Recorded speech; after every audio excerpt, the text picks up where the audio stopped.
Bueno, ese es el prototipo del robot aspiradora que está gracias al dispositivo electrónico Raspberry Pi. Pudimos plasmar la programación, códigos y todo, y controlado desde una Wiimote.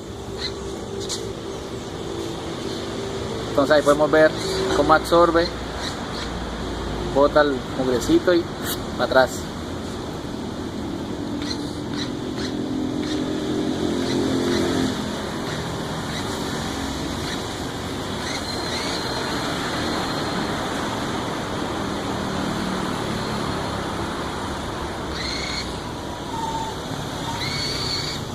Vamos a andar.